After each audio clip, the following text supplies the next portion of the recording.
The event held at Oraukwu attracted many traditional rulers from across the state as well as illustrious sons and daughters of the community.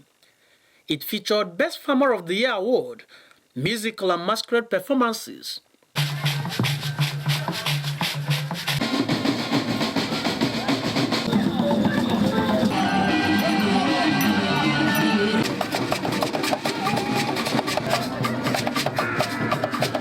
Traditional ruler of the town, Igwe Emeka Onwara, explained that the essence of the ceremony is to thank God for his guidance and protection from farming season till harvest period.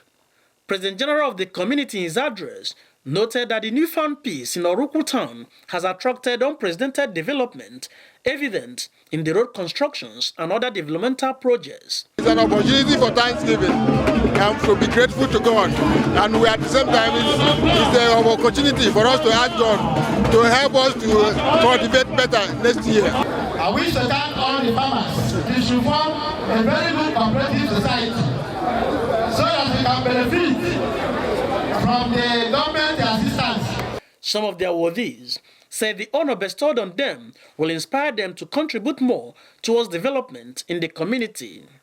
Others who spoke to NTA News advised young people to engage in agriculture as an alternative to white-collar jobs in the face of the high unemployment rate rocking the country.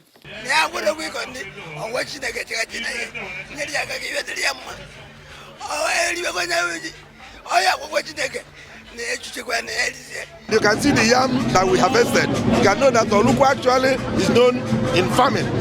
So our youth is also keen up. People should go into farm.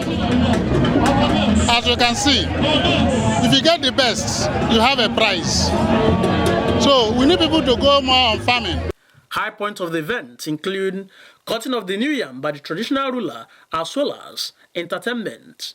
From Oraukwu, in the Idemili North Council area of Anambra State, John Ogwejiofor, NTA News.